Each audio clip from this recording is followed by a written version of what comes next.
Hello, this is Angela with Permaculture. Welcome back to Hausfrau Friday.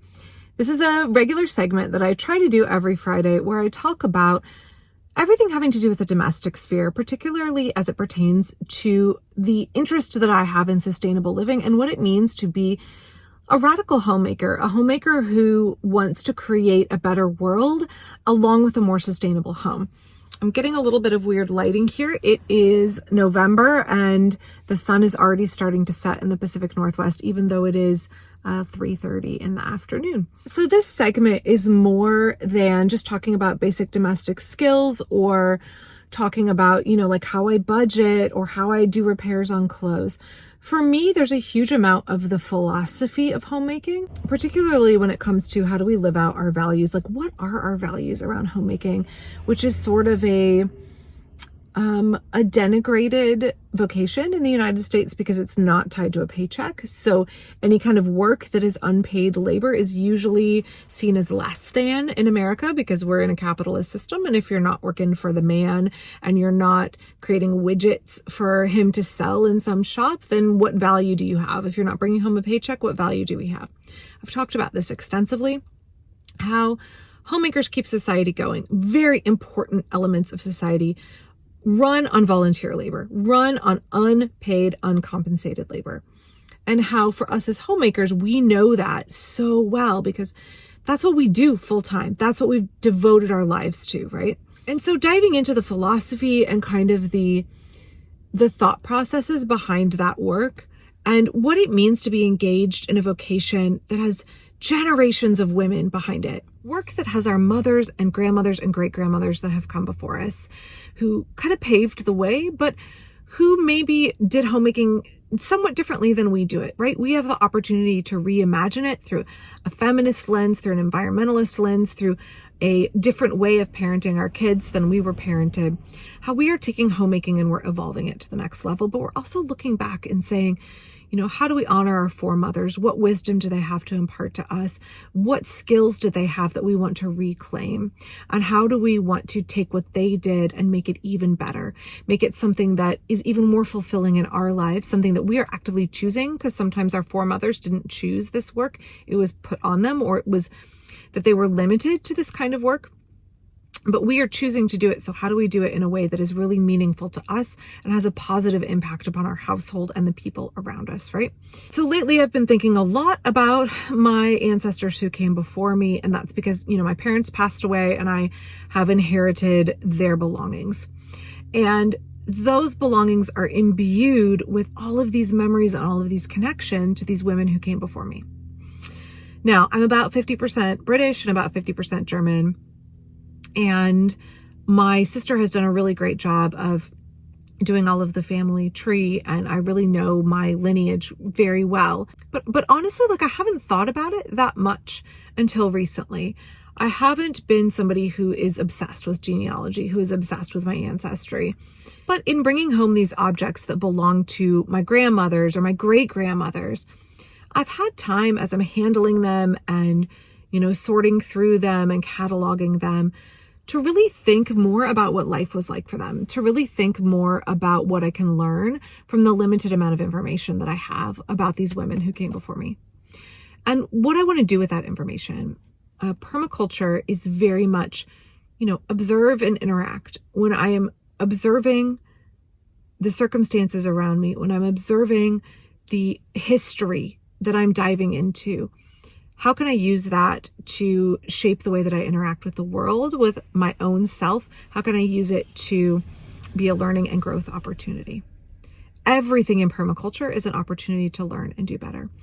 And I feel like diving into my history of my family and every little bit I can learn, whether they may be kind of ugly things, kind of unpleasant things that make me feel uncomfortable, or whether it is things that are really inspiring. All of that is important, and I can use it to help me and help my household. So one of the things that I inherited was my great-grandmother's wedding ring, and I inherited it in pieces. And obviously, it's repaired now. So my mother wore it. It was her wedding ring. And I always loved looking at it. It's this big gold band, right? and it had that kind of antique quality to it. It had that beautiful patina. And my mom never took it off. And then in 2005, when they lived in Florida and she was gardening, she was attacked by fire ants. So those of you that are not from the American South or Southwest, like when I was a kid in Texas, intimately familiar with fire ants and how miserable they can be. So my mom was gardening, accidentally stuck her hand into a fire ant's nest and was bitten on the hand several times. Obviously, her hand swelled up really badly, and my dad tried every technique to get the ring off and couldn't. They ended up having to go to the emergency room and have it cut off. When it was cut, it also cracked along the solder line from when it was resized for my parents' wedding. So I had this ring in 2 pieces. My mom never got it repaired. She had various reasons why she couldn't or didn't. She said she couldn't find a jeweler who could do it justice and repair it correctly. So I knew when I inherited this ring, I wanted to learn more about it. I didn't know much other than it was an antique, and I wanted to get it repaired and I wanted to wear it because I wanted to feel connected to my mother. So when I inherited this ring, it actually came with a piece of paper, and bless my father, he documented everything to the nth degree. I made a video a while back where I talked about how my parents had the canceled checks from when they went to college in the early 1960s. Like they had paperwork for everything. Elementary, report cards they still had. Receipts from things they purchased in the 60s. So my dad documented everything meticulously. And there are ups and downs to that, but it has been such a gift in so many ways because for things like this ring, there's documentation, there's provenance with it. Let's take a closer look at the ring, its history, and significance for my family.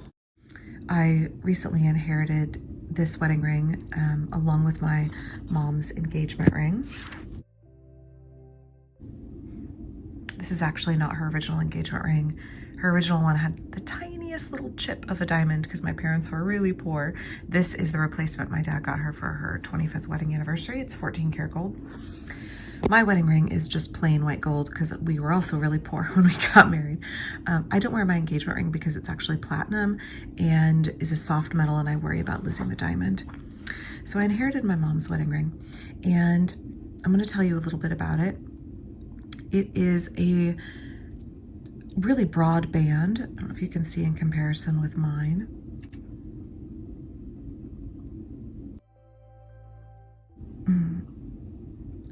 So let me tell you a little bit about it and why I have inherited it in 2 pieces instead of 1 piece, and why I need to get it repaired.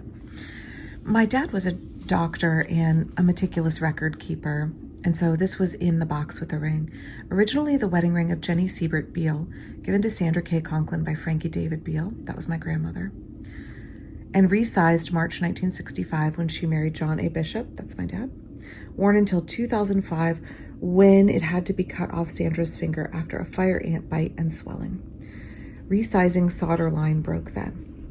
So basically, when my parents lived in Florida, my mom was just as avid of a gardener as I was, and she was bitten pretty badly on the hand by a lot of fire ants, and her hand swelled up so much that they had to cut it. Originally, my dad was going to cut it with 1 line and then pry it open and only have 1 seam to have soldered, but it broke on the original resizing seam as well. So this ring is from the 1890s. My great-grandma Jenny Beal was from Germany, and this was her wedding ring. My parents had it inscribed.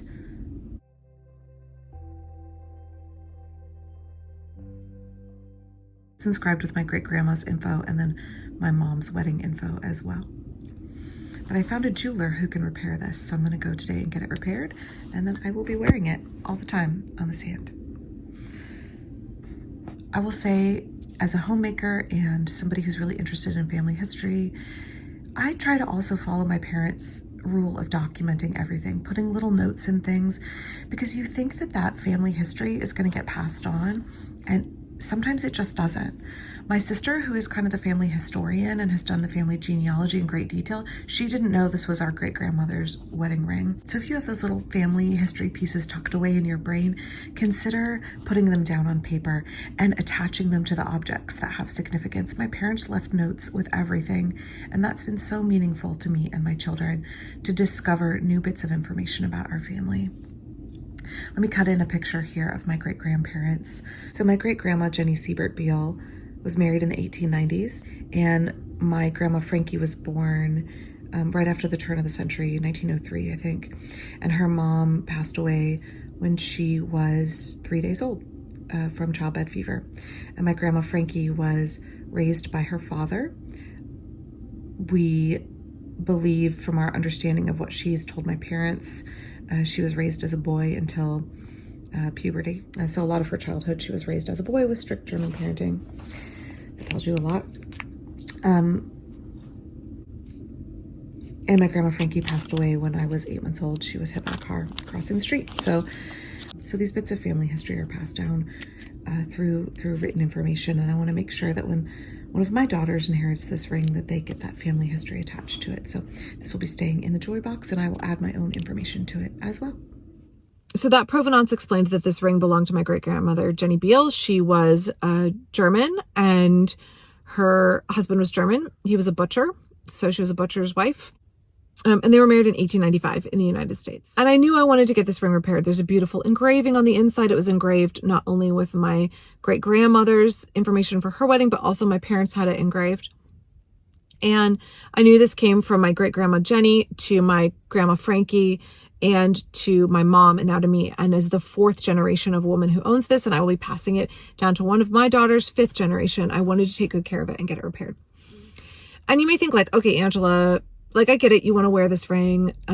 I get that it has importance. And so I took it to a jeweler who absolutely mangled it after telling me they could get it repaired. And I was so devastated. I went and picked up the ring, and it was, after assuring me like, yes, we can take this ring that is, almost 130 years old, and we can repair it. We can totally put it back together. It will look great. I picked up the ring. It was lumpy. It was discolored. There were globs of solder on it. The ring was no longer round. It had these large flat spots, just a disaster. And I was absolutely heartbroken. And I was so surprised by my reaction to a physical object, right? And I came home and I was like really distraught. And I talked to a couple of friends about it. Like, I'm having this really strong emotional reaction. And I just really felt like I was letting down generations of my family. Like, I had this desire to honor the memory of my great-grandmother, my grandmother, my mother, and repair and wear this emblem, this object that they had worn throughout their lives, and just had all of this generational connection and power to these women that have come before me. And I was just devastated. And I'm not like a highly emotional person at all. So I was surprised by that reaction. So after a little research and recommendations from friends, I took it to a jeweler called Malloy's here in Portland that specializes in antique restoration, where I should have taken it in the first place. Very expensive repair, and they put the ring back together how it should be. They said that the first jeweler that handled the ring, it was evidence from how the ring was repaired that the first jeweler who handled it was terrified of the ring and had no business doing the repair, and should have just called me and said, you know what, this ring is above my pay grade. Take it somewhere else. But they didn't. But I was able to repair it. It looks gorgeous. I'm super happy with it. And I realized when I got the ring back, I just felt like this huge sense of relief that seems so out of proportion, especially because I'm such a pinch penny and I've just spent like hundreds and hundreds and hundreds of dollars to fix the work that this other jeweler did and get the ring back to a wearable condition. You'd think I'd be upset at this big outlay of money. And I felt like just a huge sense of relief. Like I was doing right by my great-grandma and my grandma and my mom. Like the spirit of my great-grandma, Jenny Beal, is no longer looking down at me and judging me and saying, Angela, you were entrusted with this thing that has been in our family for generations and you mangled it. I just felt such a strange emotional connection. I don't know if anybody else has felt like that with heirlooms.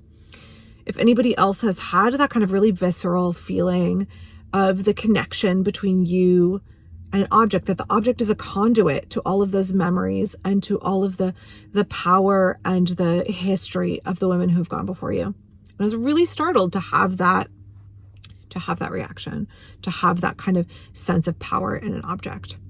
And as a permaculturist and someone who like tries to not be overly attached to objects and to know that what matters is people and relationships and not stuff. So interesting to me that an object can be a symbol of that relationship, especially when the person is gone, and how powerful that can be. And so I was thinking about that a lot. Like, what does it mean now that I have this ring and I'm wearing it? How do I honor those women who came before me? How do I strive to learn from them in any way that I can? My goal here is not like, how do I live in a way that would make my ancestors proud? Because what really matters is I live in a way that my children will be proud of, right? What matters is what I do for the people who come after me, not the people who come before me. But it makes me think about what my great-grandmother sacrificed, and what my grandmother sacrificed, what my mother sacrificed to try and make the world a better place for those who came after them. So I haven't really like distilled all of my thoughts yet about this, especially because it takes me a while to kind of process emotions and to really feel what those emotions and understand, conceptualize what those emotions are rooted in, and what they mean. But I'd love to know what you think if you have objects that have that kind of power and that kind of pull and feel really meaningful and special, and what you make of that, right? What you make of heirlooms. If we are keepers of the home, if we are folks who are cultivating a nourishing, comforting, safe, domestic environment, if we are creating homes for our children, the women who came before us did that for us and did that for our foremothers as well. And what does that look like when we're talking about heirlooms? I've talked in the past about like if you have things that you've inherited, like use the nice china, use the nice crystal, wear the clothes that you want to wear.